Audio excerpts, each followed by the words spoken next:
क्या आप विश्वास कर सकते हैं कि इस पीले चेहरे वाली बूढ़ी औरत जब जवान थी तो वह ऐसी दिखती थी।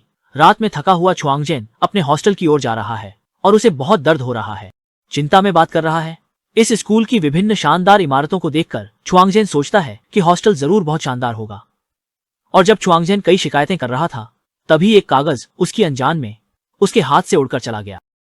छुआंगजेन हॉस्टल के दरवाजे पर पहुंचा तो उसकी नजरों के सामने एक डरावनी पुरानी इमारत थी। छुआंगजेन एक पल के लिए वहीं खड़ा रह गया और फिर हॉस्टल के अंदर गया। अंदर का दृश्य सच में एक बेतरतीब गड़बड़ था। तभी एक डरावनी बूढ़ी औरत आई जिसने खुद को यहाँ की वार्डन वेनक्सु दारेन बताया। वार्डन ने छुआंगजेन को नियम बताए कि निवासियों को एक डिश बनानी होगी और केवल वही डिश स्वीकार की जाएगी जिससे वह हॉस्टल में रह सकेगा और जज वार्डन खुद होगा। सामग्री वह खुद ला सकता है। लेकिन छुआंगजेन ने कभी नहीं सुना था कि ऐसा कोई नियम भी है।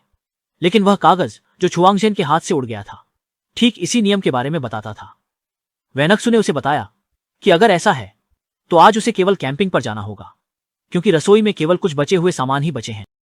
छुआंगजेन ने जब सुना कि कुछ बचे हुए सामान हैं तो उसने आत्मविश्वासी होकर परीक्षा स्वीकार कर ली। वेनक्सु ने छुआंगजेन को रसोई में ले जाया। वेनक्सु को विश्वास नहीं था कि छुआंगजेन बचे हुए सामान से कोई डिश बना सकेगा। हमारा छुआंगजेन बहुत आत्मविश्वासी था। खाना बनाना शुरू हुआ और वेनक्सु को बहुत आश्चर्य हुआ क्योंकि रसोई में बिल्कुल भी सुअर का मांस या गोश्त नहीं था।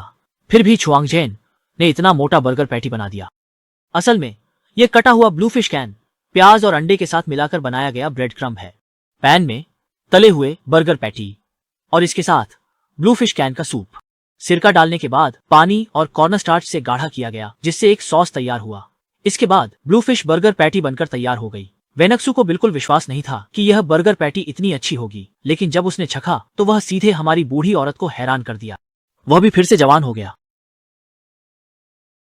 वेनक्सु को स्वादिष्ट लगा कि वह खुद को रोक नहीं पाई और छुआंगजेन को चूमने का मन कर रहा था। हमारे छुआंगजेन ने परीक्षा पास कर ली और पोलर डॉर्म में रहने लगा।